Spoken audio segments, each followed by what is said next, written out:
Kilala nyo, no, ang mga dakilang panlilikha ito. Uunahin ko si Dr. Luis Gatmaitan, Tito Dok, no, ang tawag sa kanya ng kanyang mga fans, mamabasa, no, hinahangaan ko, no, na malulat na karaniwang pumapaksa sa mga kwentong medikal at mga kwentong pangkalusugan. Palakpakan po natin Dr. Luis Gatmaitan, na kinatawan din ng mga manunulat sa Philippine Board of Books for Young People. Pangalawa, mahal na mahal ko, dakilang Beth Parrocha, premyadong ilustrador, at lahat na yata ng mga kilalang manunulat ay kanyang na-illustrate. At nung nakilala ko siya, sabi niya sa akin, no, dapat pantayan tingin sa mga manunulat at ilustrador. No? Kaya dapat hindi tingnan ang mga ilustrador bilang tagaguhit lamang ng gawa ng mga manunulat. Beth Parrocha, palakpakan po natin. At hinuli ko dahil pinakabata na sa aming lahat. Baguhan, pero napakasipag na bata. At mayroong bagong pangako sa ilustrasyon para sa pahinting ang pambata. Binibining Danielle Florendo. Palakpakan po natin.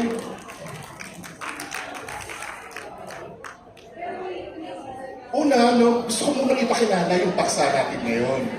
No, Inclusivity at Diversity. Sa US, meron silang movement o kilusan, no, na we need diverse books. No, 1960s pa problema na, no, ang representation, no, ng mga characters sa paligid ng pambata. No, sa pag-aaral na sila, Rick, na meron siyang essay na All White World of Children's Literature. Ibig sabihin, lahat ng mga libro, puro puti, bibihira ang mga itim, bibihira at tumatalakay, no, sa mga Asian. Sa US yan. Kaya, umabot pa na ilang dekada, nagkaroon na ng problema, no, sa representation dahil nag-iiyakan yung mga bata, no, na minority, ang tawag sila ng mga minority, dahil hindi nila nakikita yung kanilang sarili sa mga aklat. So ngayon, ang unang tanong para sa ating mga panelists ngayon, ano para sa inyo ang inclusivity para sa pahinting ng pambata at paano ito ipinapraktika? Unahin po natin si Doc Luis. Ano po para sa inyo ang inclusivity? Inclusivity, no? Nako, at para ngayong panahon na to, laging nababanggit yung ganyan, ano? Inclusive, diversity. Kumbaga, ito yung mga bagay na mas napapakinggan natin. Kasi, para sa akin, Eugene, yung pagiging inclusive, yung mga paggawa ng mga paksa, no? Na hindi yung karaniwan na mainstream. Kasi madalas yung mga bida sa mga kwentong pambata, yung mga batang nag-aral, mababango, kumpleto pamilya, pero hindi lahat ng circumstances gano'n yung mga kinakalagyan ng mga bata. And so, gusto natin na itanghal yung mga batang to bilang sentro sa kwento. Hindi sila tagapalakpak lang sa mga batang kumpleto, nag-aral, kumpleto pamilya, nag-aral, perfecto katawan, ano?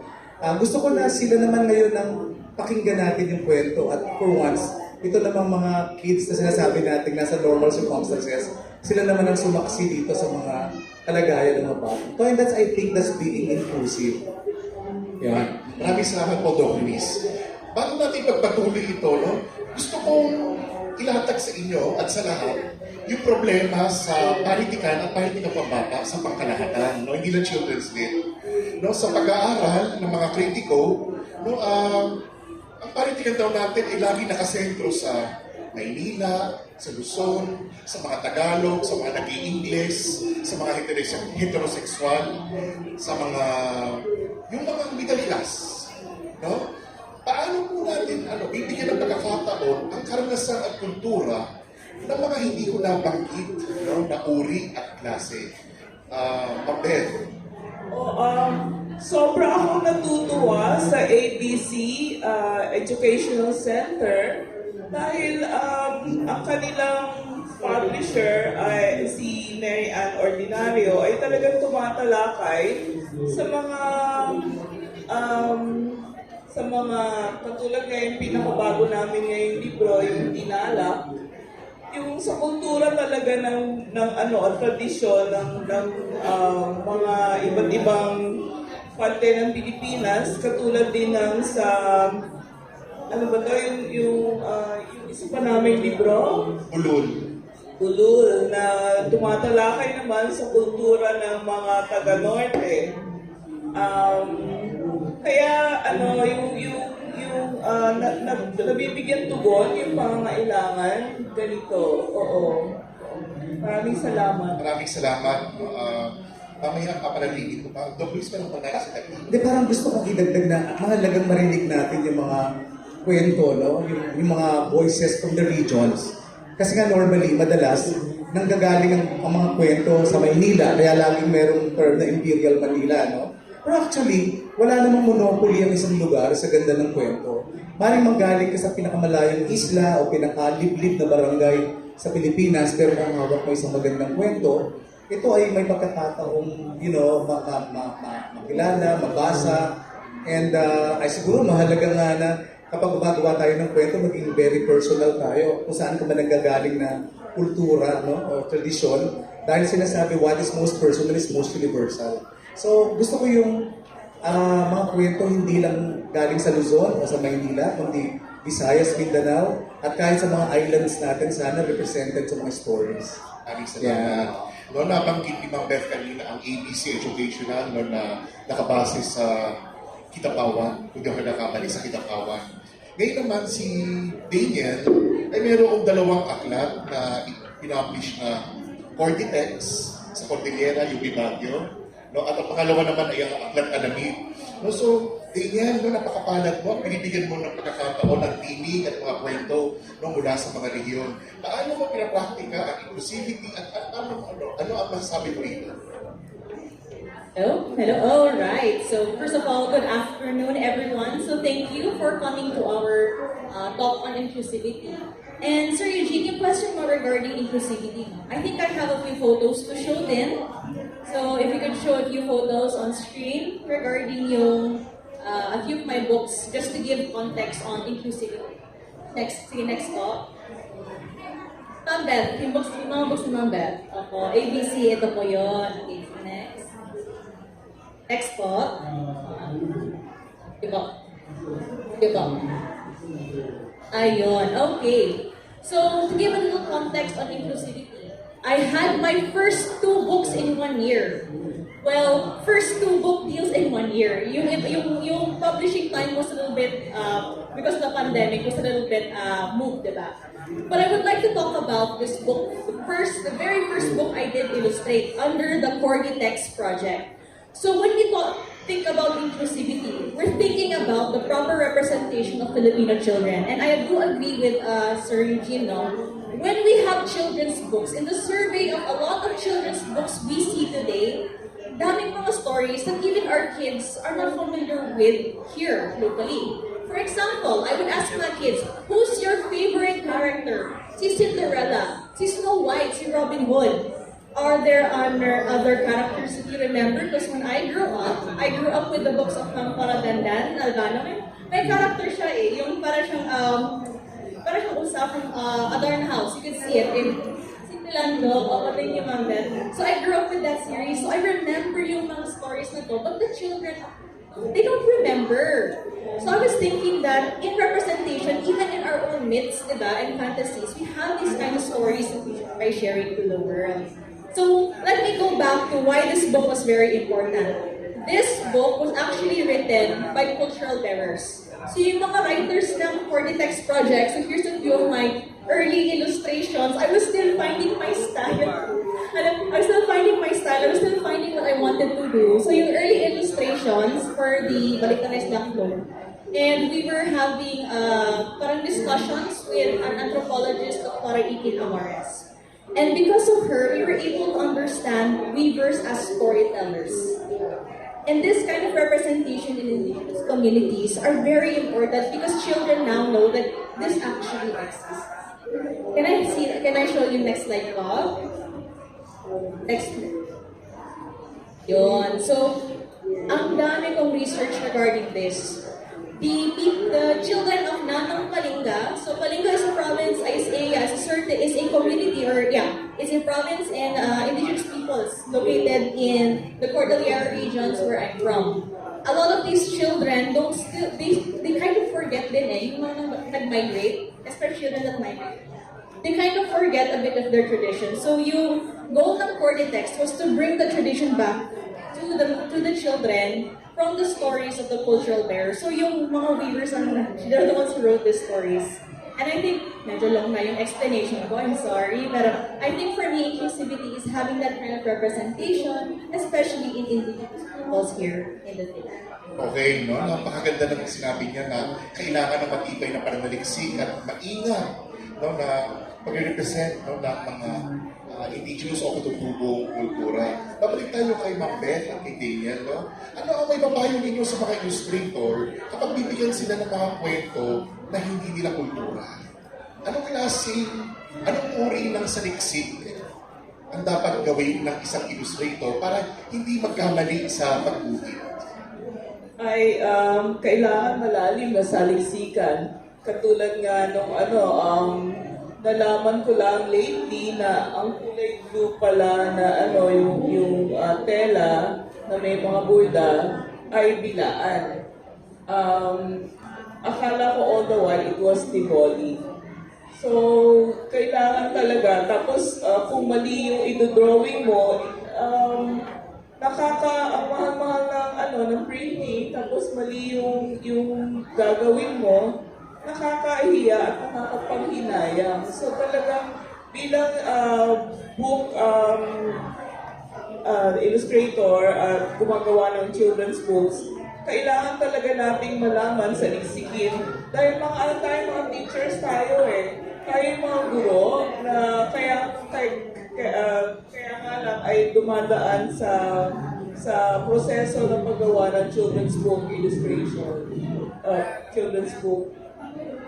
Okay, kailangan na mag-ingat na sa liksik. Tingnan ba kung meron pang naisitagda kahit mabilis lang. Okay, another thing, so I'm just maybe anecdotal siya, diba? What were my experience undergoing this kind of research? So, first and foremost, I'm an Ibaloy, so I'm a different indigenous person. So, I'm a different indigenous community. I belong to a different community. Yung sa Kalinga were basically from researches coming from the community themselves. So, ano yung ginawa namin? The community immersion. We had to live with the community. We had to learn their way of life. Really, because when we write about something, we write because we see it sa internet. Alam mo, Mr. Google is just there. Mr. Google is just there. Mga books nandun. But in order to really understand yung people, you have to live with them. You have to understand. You have to see how to communicate with them. Language, for example.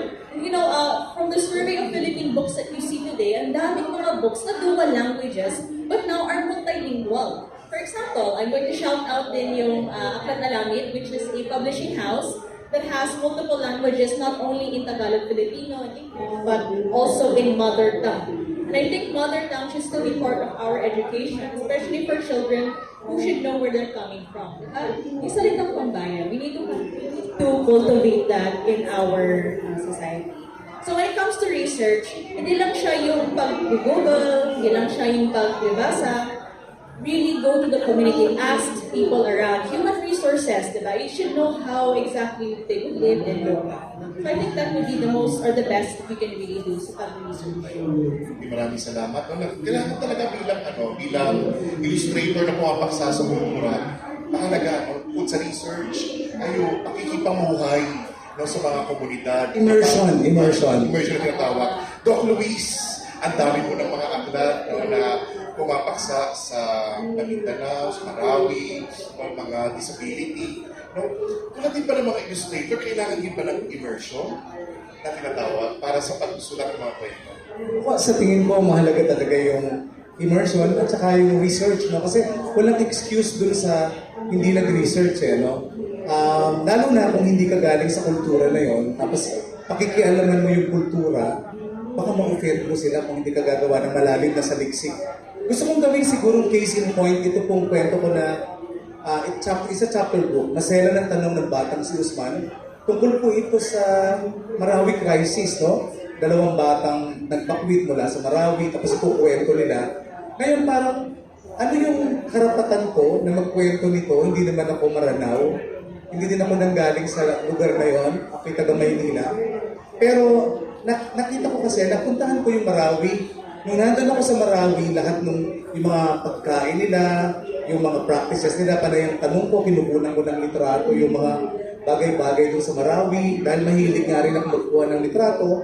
Pagkatapos, may mga kaibigan akong Meranao, lahat ng mga salita at saka yung mga tatalakayan ko na bahagi ng kultura, kinukonfirm ko sa kanila. Hindi lang isa, no? Kailangan mga ilan muna yung sasagot sa akin para ma-validate ko talaga na nag-i-exist ito. Pagkatapos, maski dun sa paggawa ng kwento, na pati sa pag-i-illustrate, nung ito-drawing ito ni Miss Danielle Florendo, parang pinag-usapan din namin na na-immerse ba yung artist dito sa Marawi crisis, kasi ang hirap na namang sulatin. Pero alam mo, nung nalathala ito, nakakatuwa yung mga professor sa MSU Marawi, kinukwento nila, hindi namin nakalain na non-Meranao pala yung sumulat. Ang kala nila, isang Maranao din ang sumulat. So natuwa ako doon sa narinig kong yun. Ibig sabihin, sabi ko, maayos yung naging daloy ng aking pananaliksik at saka yung aking pag-i-immerse dun sa lugar. At saka napuntahan ko kasi Marawi. So yung topography niya, alam ko yung pataas yung lugar, no? Yung malamig yung climate, yung ano yung nakikita sa daan. So convincing din dahil I've been to that place. Ang mahirap yung gagawa ka ng isang story na hindi mo man lang alam ang ka-idea ng lugar, nung kultura, nung pagkain ng isang tao. Tapos magpapanggap ka na expert ka doon or pakikialam mo may kultura. So sa akin, napakahalaga talaga nung nagtanong ng marami, nagdo-document ako, naghihingi ako ng mga phrases, mga words na Meranao para talaga merong Meranao flavor yung aking story. So may ganun akong klase sa pananaliksik. Maraming salamat po. Nabanggit na ang immersion, napakahalaga ng validation. No? At saksi ako dyan, maraming publisher na bago nila ilitala ang kanilang mga aklat pambata, kailangan ng validation mula sa mga komunidad. Mahirap na nung nagkamalikan, mahirap nang bawiin yan. No? Lalo na nasa kamay na sa mga publiko. O ba may nangyari din gano'n, Eugene?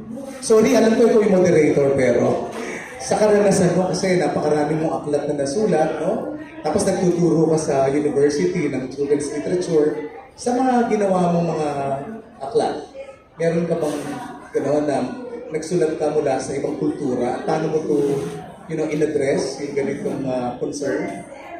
Tagalog kasi ako, no? Kaya madaling i-validate, no? Ang nanay ko, pamilya ko, Nueva Ecija, Tagalog, madaling i-validate. Gusto kong ibahagi siguro, mabilis lang, yung anina na mga alon na inilaghala ng Adana o sa mga Pachaw. Yung din ulat ng no? Siguro 2 dekada ko na naisulat yun. Research lang na scholarly, no? Ganun lang, no? At tingin ko, sa ngayon, kung susulatin ko ulit yung anina, ibang-iba na ang gagawin ko. Pupunta ako doon, naging pabuhay ako, mag-i-immerse ako, napavalidate ko, no, ang nobelang yun. Anino ng mga alon yung ba yan? ng mga alon, no, na, kaya igit ako sa inyong dalawa, no, na talagang nagpunta, no, sa lugar na yan. Kaya may request ako sa inyong tatlo, kwentuhan nyo naman ako ng inyong, mabilis lang, no, ng inyong karanasan, kasi ito yung mga paborito kong mga gawa ninyo na may kinalaman sa ating paksa, no? Para kay Ma'am Beth, Mga Mata ni Mikoy, isang picture book na tumatalakay sa autism. No, ang ganda-ganda ng aklat na iyon. At sa mga mata, kita-kita mo yung simbolismo ng karanasan ng isang bata na dumadaan sa mga pagsubok at hamon na pagpapahayag ng emosyon. No? Para kay Doc Luis naman, Santo Selang Sapatos. Ito yung mga panahon na wala pang call para sa diversity at inclusivity, pero nagawa ninyo, no, na umaksa ng disabilidad, no, na aakalain natin na baka hindi ito bumenta, no, kasi nga pumapaksa ng napakasensitibong paksa. Pero nung kinausap ko ang mga taga-OMF, ito daw ang bestseller na aklat. Ito yun eh, no? Ito yun, no? Para naman kay Danielle, no? Gusto ko, palakpakan po natin, napakagandang aklat. Yung mga nabanggit namin pamagat, puntahan niyo po sa mga booth mamaya, no? At bilhin po natin. Yung kay Danielle ay ang Balitanay's Dakto. No? Ang ganda-ganda rin ng kwento, no? Na-appreciate ko na talagang ito ay galing sa sentro, no? Ng Cordillera Studies. Mabilis lang dahil isang oras lamang tayo, no? Ano ang inyong karanasan sa pagkuhin at paggawa nito? No, ng mga nabanggit ko, ito may hamon sa mga personal ninyong danas? At ano ang nais ninyong mensahe para sa mga mababasa na tingin ko kulang sa pagbabasa, no? Kulang sa pagbabasa ng mga danas ng mga ito, no? Mga danas ng may disability, danas ng mga katutubo, no? Na bihirang makita sa mainstream publishing. Beth? Okay, sa mga mata ni Ligoy, kung mapapansin nyo, kung magkakaroon kayo ng kopya ng libro, laging sinasabi lang nung writer, yung mga mata niya, nakikita sa mga mata niya ang kanyang nararamdaman. Pero hindi sinasabi kung ano ang nararamdaman niya. So talagang nahirapan ako in a way na i-illustrate ito. Pero dahil sa tulong ng isang batang kakilala ko who has autism, at nakita ko siya kung paano lumaki,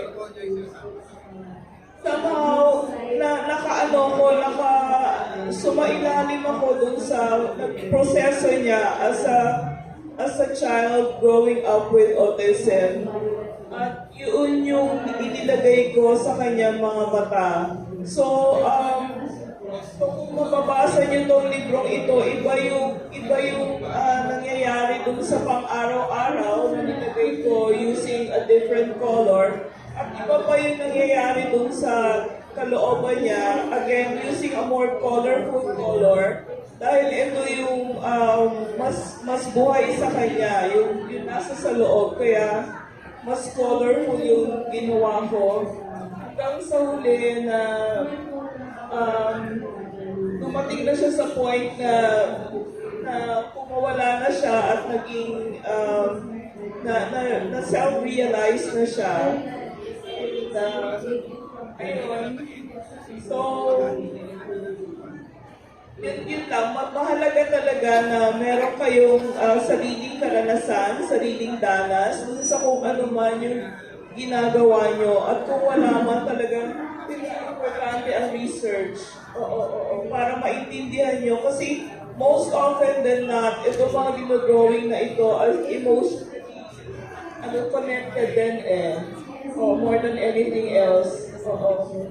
Maraming salamat. Maraming salamat, Ma'am Beth, no? Na batay sa kakilala mo, no? Yung danas na yan, ikaw ang nagsatimik.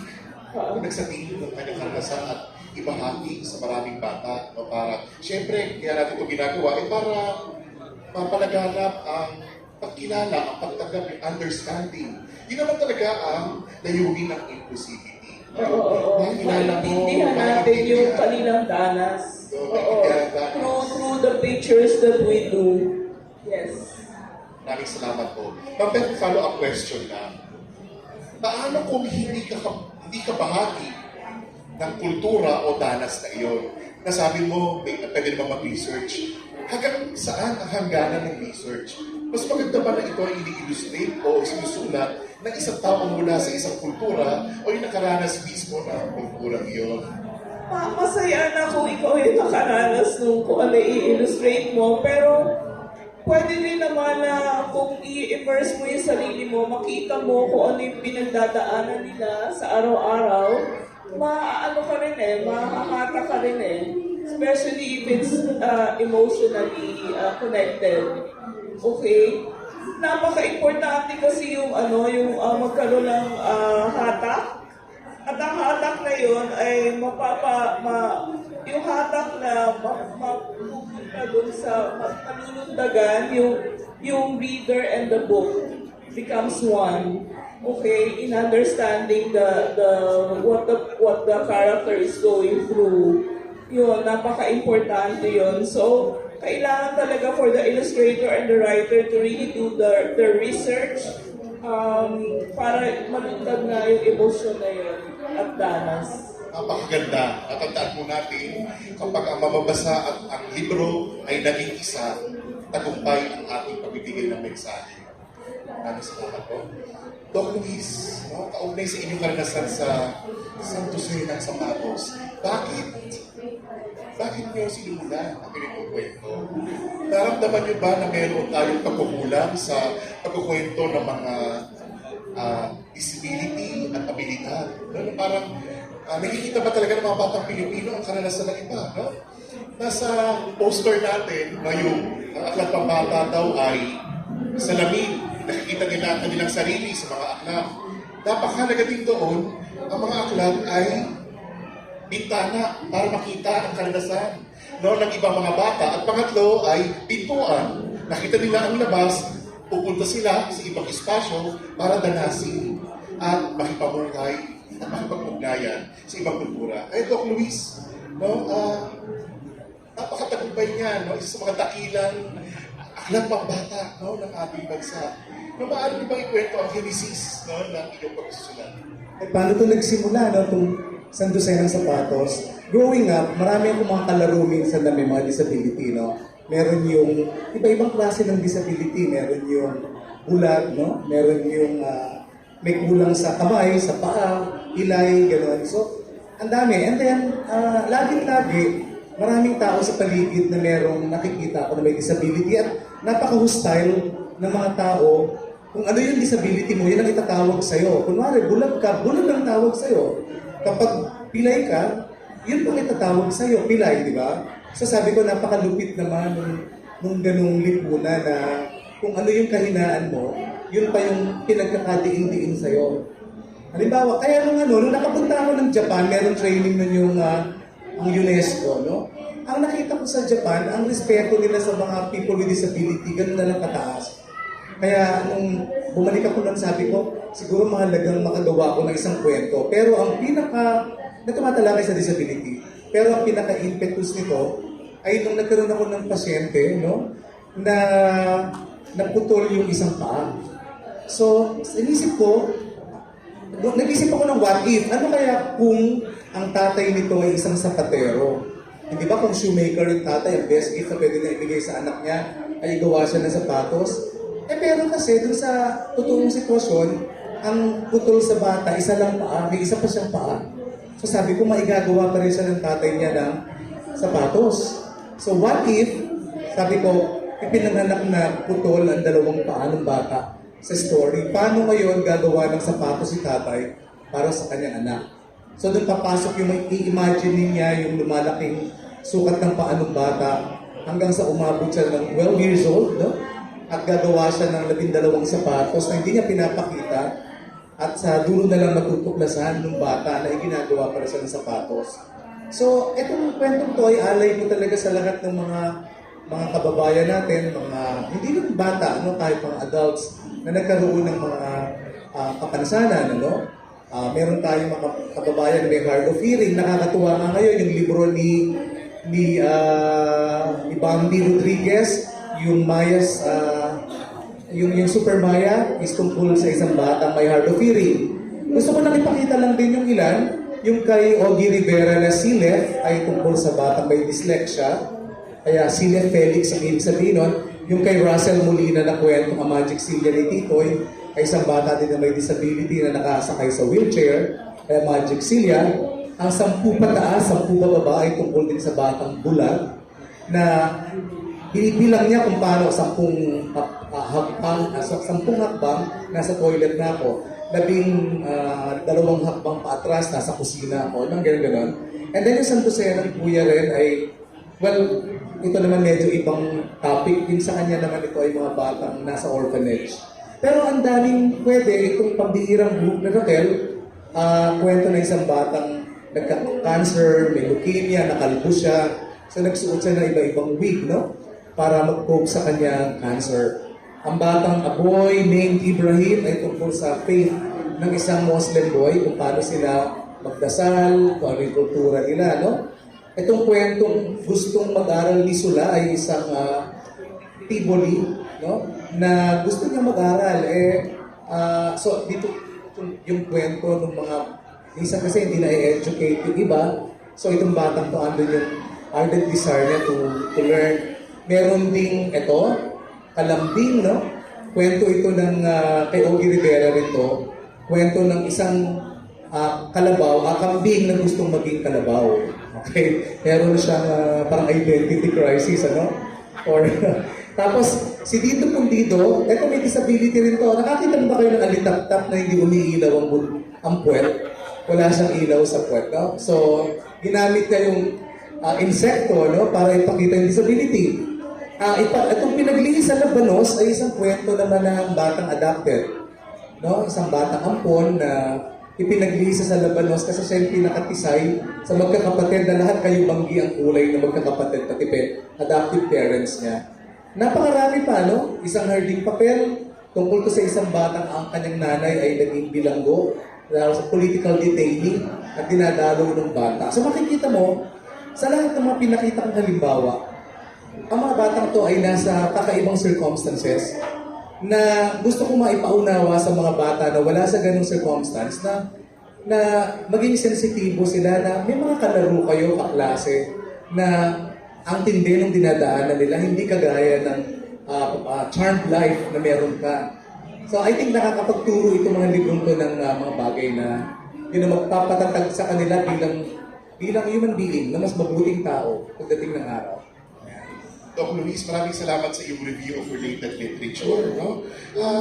At ito rin ay isang patunay na ang daming tungkulin ng isang manunulat para sa bata. No?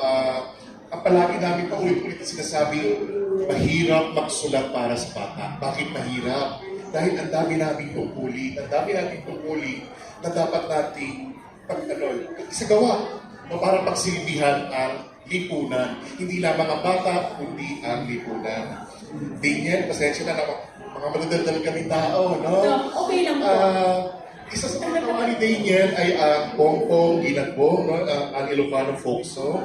At na-appreciate ko ang aklat na ito no? Dahil ladhana ng tahanan, folks. Na-appreciate ko dahil punong-puno ito ng mga material na kultura, no? Mga larawan ng material na kultura, mga impormasyon, no? Sa mga gulay, mga paraan ng pagluluto, no? Sa Ilocos, no? Na dalawang dekadang nakaraan, hindi mo ito aasahang makita, no? Na inilalathala ng mga publisher. No? So, Daniel, kwentuhan mo naman kami no, ng iyong alam ko, napakasipag mo kasi sinusubaybayan kita sa Instagram. Nakikita ko ang iyong mga stories araw-araw at parang gusto ko na rin maging illustrator. Kwentuhan mo ako, no kami. Ano ang iyong pang-araw-araw na buhay? Paano ka nag-sketch? Paano mo nalika ang mga aklat na ito? Sige. Yung sa Balitanized, thank you Sir Eugene. No? So sa Balitanized Lakto, it's a very endearing story of a little girl who moved to Manila with her mother. So yung mother is actually an indigenous person of Lanang, Kalinga. So they moved. So she actually moved. They moved to Manila. So turns out during that time, mga bata, listen. During that time, there was a festival called the Inanchila Festival, which is the festival for rice. Para siyang tupig na. I love tupig. And who doesn't love tupig? So we have this festival. So the mother decided to bring her daughter back to her village in order for them to celebrate. And yung little girl na to, she grew up in Manila, not knowing much about her own culture. So when she went to her province, yung grandmother niya was actually a cultural bearer. Yung grandmother niya was the village weaver. So she wove all of these what we call in Silactog. So we call this their tapis, yung tapis nila. And this specific tapis is special to the community of Nanang Kalinga. Eh yung little girl na to thought that I want to show Lola my new dress that we bought in the mall. So during the festival, I want to wear my dress that we bought in the mall. Kaya na-heartbroken naman si Lola. She was thinking, I wove this for my granddaughter. Eh, ayaw niya. She wanted to wear a new dress. But when she showed her new dress na my superhero that she loves, she saw yung the other children wearing their laptop. So they were wearing their own traditional attire. She was embarrassed. Kawawa naman si Baliktanay. She was very embarrassed and she apologized to her grandmother and realized how important this piece of weaving was. Ang hirap nag-weave. If you can see yung mga weaving structures dito from the Tibolis and indigenous peoples dito sa Mindanao, you can see it's a labor of love. And that's what the grandmother wanted to give her own granddaughter, right? This also talks about the history of the clothing ng Kalinga. And then, in the end of the day, she finally wore her tapis. Until she eventually grew up and she kept yung tapis. And hopefully one day she'll also become a cultural bearer. So what are cultural bearers in indigenous languages? No? It means they're the people passing on indigenous knowledge. And we have many national living treasures. In Kalinga, hindi lang si Apongod, but we have other living national treasures, even those that are not talked about in media, that still continue the practice of today. Okay? So that's just a little bit of storytelling from Balitanay's laptop. Pwede mong kwento pa. Okay, I'm gonna add something to my research. Meron tayong isang story. So I think we can show yung slide ko. Hello? Yeah. Can you show yung slide? So I'd actually like to share something about one of the most laborious researches I've ever done. Well, most laborious research na. One of the most interesting researches I've ever done. This is yung story this is yung Pongpong Ginatbong. So we actually collaborated with so thank you again for Tahanan for collaborating and consulting with an anthropologist of Ilocano studies. I am also 1/4 Ilocano. So I'm 1/4 Ilocano. I went to my mother and asked her, Ma, what is this folk song? I've never heard of Pongpong Ginatbong. Among kunti ag Ilocano, meaning I know how to Ilocano, but I don't know this song. And that's when I learned about this traditional song through books such as this.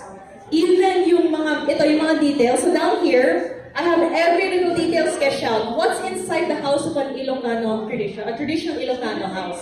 For example, this is where I learned na in every house, there is a patron saint. So yung mga Catholic houses in Ilocos, there's a patron saint. So per family, they have a patron saint. It's not always yung Santo Niño. Sometimes it's Mother Mary, Saint Teresa. So it really depends. That's we had help from Dr. Despicio from UP Diliman on Ilocano anthropological studies. I love Granny. She's fine. Ito, even yung weave. I love drawing text. I actually hand-painted yung mga weaves dito. So one by one, pinipaint ko na gano'n. One by one, it took me very long. And I even have these traditional weaves down here. So these are my watercolor spreads. Pero syempre, it doesn't end from there. I decided that I talked to Dr. Despicio and we agreed that the original illustrations would be sold and a portion of every painting sold would be donated to a charity in Ilocos to help the preservation of their heritage sites. And I'm happy to say na sold out na lahat. So we're able to actually... Good. And, sorry, Mr. Eugene, I have one more too. Can you have the next slide po? Ayun. So, medyo exciting yung project na to for me. And it's because this is the first book that I will be authoring with indigenous peoples did from Balbalan, Kalinga. It's called The Legend of Uta. So this actually got a grant from NBDP this year. I'm very happy. It's my first grant. So thank you to Sir MJ and the Akad Alamid House for making my dreams come true. To finally co-author a book. And the reason why I wanted to show this photo is that parang kay Ma'am Candy, nag-fieldwork din ako. So the story is called The Legend of Uta. A story that has not yet seen the light of day in the publishing world or has never been documented pa. And I'm very excited to show that I even worked with NCIP Kalinga to make sure that the story was now brought back. So this will be the very first story to have a Kalinga translation in the original vernacular. Language is very important. For example, in Kalinga, we say tasa also. Tasa is cup. But it turns out, yung indigenous language or indigenous name niya is Anang. Now, I didn't know that. Even yung mga young kids did not know that. So we even made sure na yung mga bata would know the root of their mother tongue. And we can go to the next slide po. So I have, this is my meeting with every barangay with the NCIP on the agreement of the folklore. And these are now the sketches that I did for my studies on the next book. Hanggang sa, every thread here, every part of the research was actually documented. We had a back and forth with Kalinga. Actually, after Davao, I'm going back to the mountains sa Luzon in order for me to carry out this research. So, abangan, this is gonna be one of my most important books this year. And this is just to show you na when we're going to represent a certain culture, dapat every little bit of research should be carried out properly. You don't want to misrepresent something. Fun fact, sa mga weaving for the iturot sa Ibaloys or sa car, we don't have an idea of black. So we don't have black in our textiles. We actually have indigo or dark blue, which I didn't know then, until later, further on into the research with anthropologists and art. So I guess, yun na. Ako naman yung madaldal this time. So I just wanted to show part of how come representation is so important, especially in showing indigenous culture in our books. So nakita natin ngayon na ang saliksik ay maaaring galing sa iyong sariling karanasan, o maaaring kaibigan mo o tao malapit sa iyo. Ang panaliksik ay maaaring bahagi ng iyong trabaho tulad dito kung Gatmaitan, no? Panggagamot. At maaari din namang aakit ka ng bundok, pupunta ka sa isang bayang tinigma. No? At yun yung mga iba't ibang uri ng saliksik para maisagawa natin yung ating mga obra. Ngayon, malapit na tayo matapos, no? Gusto ko lang malaman, no? Bilang representative ng mga manugulat at mga ilustrador, may pinagbago na ba ang ating industriya pagdating sa pagtalakay ng mga paksa, no, ng ganito, no, yung mga paksa ng disibilidad, paksa ng iba't ibang uri ng sexualidad at pamilya at mga kultura. May pagbabago na ba at ano pa ang gusto ninyong makita sa mga susunod na book fair tulad na ito? Sa tingin ko, ang laki talaga ng leap na nangyari, no, sa children's literature. Kung dati-rate, parang wala tayong masasabing harvest ng sariling atin. Kasi nga, we grew up reading Cinderella, Snow White, Peter Pan, Pinocchio and Company. Ngayon makikita mo, nasasalamin na ng batang Pinoy yung sarili niya na siya yung nandoon sa kwento. And dati, nilalang lang nila yung panitikang pambata. Pero ngayon, makikita mo na yung industriya, may respeto na sila. Kasi dati parang, pambata lang kasi yan eh. Ngayon ang maski ang Palangka Awards for Literature, may category na for children's literature, panitikang pambata. Pag book fair, kabi-kabi lang nagaganap na launch ng mga book launching ng mga children's books. Ang mga children's books nagiging material para sa mga produksyon pang teatro, pelikula.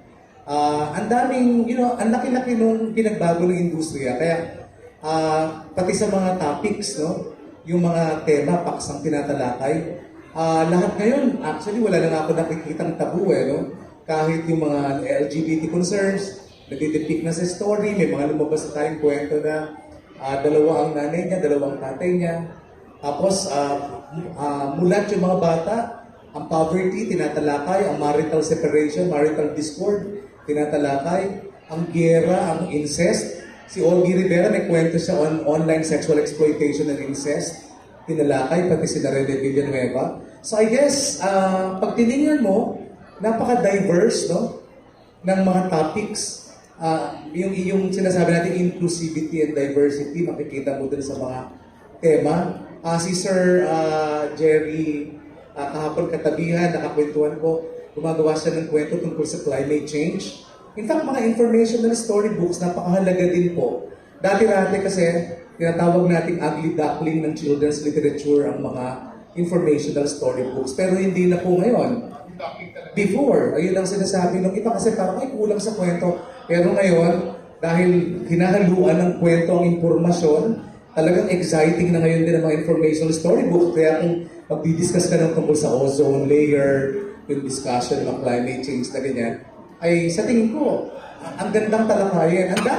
Ang dami-dami. Tito Dok, ginagawa ng supplementary material sa mga textbooks ang ating mga libro, tama? Oo, tama. Kwento. Malaking bagay. tama yun, nagulat nga kami na sa mga subject areas, ano, yung kunwari sa MAPE, no, sa health, kasama yung amin na nagagamit ng mga material, at hindi lang sa MAPE, araling panglipunan na, may integration na ng mga topics na ito sa mga kanilang mga lesson, sa curriculum. So sa tingin ko yun, isang malaking-malaking leap o paglundag doon sa naganap sa panitikang pambata. And, Doc Luis, teka lang ha. yeah. May pagbabago na, pero ano pa naman ang gusto mong makita pang mga libro sa hinaharap, maaaring sa loob ng 5 taon? Ano pa tingin mo ang kailangan pa natin pagtuunan ng pansin?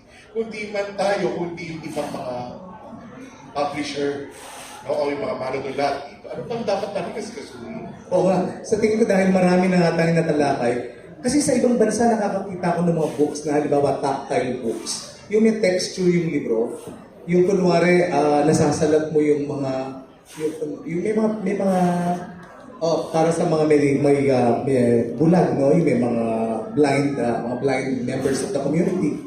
O kaya naman may mga audiobooks na nakasama rito sa mga libro, no, nakasama na rito yung audio nila, no. At sa tingin ko sa production, pati yung mga actually nagagandahan nga ako dun sa ano ba yung naitatayo ng mga pages na pwede mong itayo? Pop-up books, actually. Pero siyempre, parang sa publisher na side yun, di ba? So, nakita ko naman bukas. Sobrang mahal kasi. Mahal kasi. Paper engineering yun eh. Sa abroad nga raw, kapag may mga book fair, lahat hardbound, lahat ng libro. Pero dito, puro tayo softbound kasi dapat yung isang librong pambata hindi sobra sa presyo ng burger na hamburger. Dapat abot kaya. Abot kaya. Maganda sinabi ni Doc Luis, no, na ang usapin ng diversity ay hindi lamang sa paksa, kung hindi sa anyo, sa mga anyo ng pagkakasulat, tulad ng impormasyon at mga iba't ibang uri ng libro. Sana maabutan natin, no, yung paglaganap ng mga ganito. Dahil nagtagumpay na ang Pilipinas sa mga board books. No, naalala ko dati, takot ang mga publisher na magdadhala ng mga board books, mga maliliit na parang karton. Ngayon, ang dami-dami ng board books at bumibenta. So, huwag tayo matakot. Sige ko, huwag tayo matakot mag-explore ng iba't ibang mga anyo ng aklat. Ganyan? Ano ba yung tanong? Sorry, can you repeat the question? Okay, ang tanong ay, ano ba ang gusto makita sa mga book fair sa hinaharap? Okay. So, first of all, I'd like to also, I will segue muna regarding the survey of Philippine children's books today. And what I can say, there's hope for the next generation of children because ang daming mga topics that I didn't even know existed before. Diba yung mga taboo topics out there? And I love to see more stories about this figure called yung Little Pond, Big Pond. So Little Pond is a story about two characters interacting. Pero yung Big Pond shows about something much bigger and greater, like the realities of life. So, Tito Dok, parang yung book mo, yung sa masalang ang tanong, yung syempre yung in-illustrate namin. Little Pond, war happened. Yung mga bata dito, they're very scared. They're very scared, pero yung interaction nila is what we're looking at. The playfulness, this kind of interaction, but Big Pond, the realities of war and what it can do to a lot of people and how children adapt to it or how children see it. Because technically, when we had a workshop, there was this question about the realities of life and should we shelter children from it? Technically, no. You can't shelter children from things because the realities will keep pushing through. So think about it as books becomes more of a companion and a teaching aid to help them now understand and cope to solve yung mga challenges that we find later on. In book fairs, I would like to see more indigenous stories. Like, ang dami mga indigenous peoples with stories that they want to tell and they need to tell. So I'd like to see more of those. You're starting it now, so let's go much bigger than that. Beth, bago tayo lumako sa'yo, bilhin naman natin yung mga aklat nila, please, no? Kahit medyo may kamahalan, no? Bilhin natin kasi ng suporta natin. Pag di tayo bumibili, hindi sila maglalathala. No? So, puntahan natin no, yung sa aklat alamin, Yes. yung indie collab, no? Yung mga book nila, no? Other language books. At iba pa mga nasa ibang mother wika, tongue books. nasa mga inang wika at mother tongue. Okay, Ma'am Beth. Oo, hindi lang yan. Mga bagay na taboo before. Like yung mga sexualidad. na ngayon ay nagiging acceptable na. Katulad nung ako ay may titi at ako ay may kiki na hindi dati ay hindi natin matatanggap sa lipunan. Subalit ngayon dahil sa children's books ay katanggap-tanggap na. Di ba, Doc Luis, meron pa rin mga libro tungkol dyan sa mga sexualidad na yan? Tama ka, Beth. Yung libro ko na tuli o di tuli, pinag-uusapan na yung circumcision at saka yung unang dalaw, yung minarchy of first menstruation. Oh, na dati tabu di ba? Dati parang hush-hush pagdating sa usapin ng sexualidad. Basta tumatalakay sa private parts para bawal before. Pero sabi nga nila, nagkulang daw ang Filipino language ng 4 na salita. Kasi ini-edit natin yung salitang titi, kiki, bulbol, suso. Dahil gusto natin yung English equivalent nito, pero ayaw natin banggitin. Pero sa tingin ko panahon na para talakayin. Dahil sa children's books. Yes, sa children's books.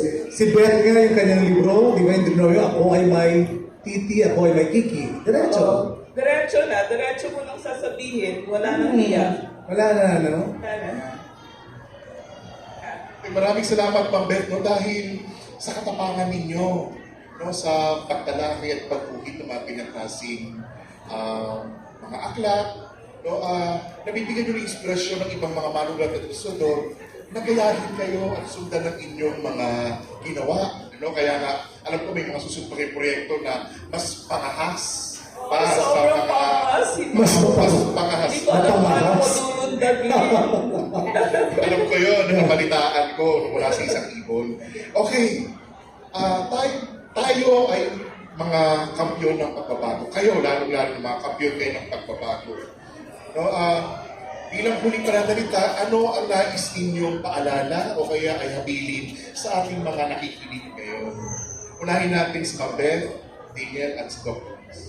Sana makita nyo ang mga librong pambata na hindi lang basta cute-cute, kundi mga babasahin kung saan matututo ang inyong mga kabataan, ang inyong mga lumalaking mga sanggol. Hindi na kayo mahihirapan explain sa kanila ang mga dating hirap na hirap, ang mga magulang natin na explain sa atin. Meron na tayo ngayon mga tutulong sa atin with the use of children's picture books na ang swerte-swerte natin bilang mga magulang ngayon na marami ng iba't ibang klaseng subject matters on parenting and everything na dati ay wala. Okay? So, for me naman, when it comes to going back to indigenous knowledge, the archipelago is filled with magic. All you have to do is listen. Stories from our grandparents, stories from our ancestors are still being passed. You just have to listen. Yung mga mythologies natin, I'm very excited din sa mga mythologies being released as comic books. Diba? Si Tracy, for example, syempre, I watched yung entire Netflix nung nag-Netflix pa ako. Because these are the kinds of mythologies and stories that our younger generation should listen to. There's so many things that you can listen to here in the Philippines. You just have to listen. Many stories you can listen to. Beth, baka may gusto kayo ginawa ka yung microphone, baka meron pa kayo gusto sabihin? Gusto ko marinig ang sasabihin ni Dr. Luis. Ayun, lahat tayo hinihintay ang sasabihin ni Tito Dok. Oo, alam mo, Eugene, kasi di ba, pag nakita mo, ang daming harvest ng picture books. So, natatandaan ko yung sinasabi ng editor ko sa akin lagi na parang, Luis, sabi niya, marami ka nang nagawang picture books. Siguro high time naman na gumawa ka ng maraming chapter books. Kasi kung halimbawa, ang mga batang ito na nagbasa ng mga libro nyo ay naging, nasa puberty, nasa mga adolescents na, di ba, papunta sa high school, mas-sustain sana natin yung kanilang mga reading materials, yung reading habit nila through the materials na gagawin natin. And so, siguro sa mga kapwa kong manunulat, mga kapwa ko creators ng libro, i-consider din natin yung mula sa picture books, patuloy lang ang production ng picture books, pero sana magkaroon din tayo ng maraming novelettes, mga chapter books, novels for older children, at saka siguro yung mga teenagers. Para lahat ng yan ay patunay na yung industriya natin ay nag-evolve at hindi siya may stale. Kasi mahalaga yun no? Tapos, tingnan natin yung mga librong pambata na na mga agents siguro of change. Kasi minsan, ang hirap talaga magpaliwanag ng maraming komplikadong konsepto. Pero pag dinaan mo sa kwentong pambata o sa picture book, mga ganyan, yung mga complex na concepts, nagiging madali, nagiging entry point for discussion. So, nagbibigay ito ng parang springboard for discussion on topics that are difficult to tackle, mga ganyan. Start the conversation. So, start a conversation. Kagaya ng conversation na ginagawa natin lahat ngayon. Maraming salamat. So, ang dami ko napulot na kaalaman at karanasan mula sa inyo. Noong Dr. Luis, gusto kong susugan yung sinabi mo na hindi lamang dapat maging agent ng pagbabago kaming mga manunulat at mga ilisador, kundi dapat katulong din namin ang mga magulang at mga guro para sa pagbabagong ito, para maging matagumpay ang pagbabagong ito. Maraming salamat sa inyong pakikinig. At sana ay marami kayong mapulot. Muli, suportahan natin ang Panitikang Pambata. Bumili tayo, bumasa tayo, at ipakilala natin ito sa social media. Muli, magandang hapon sa atin. Nag-iintay po kami sa aming booths. Nag-iintay mo Maraming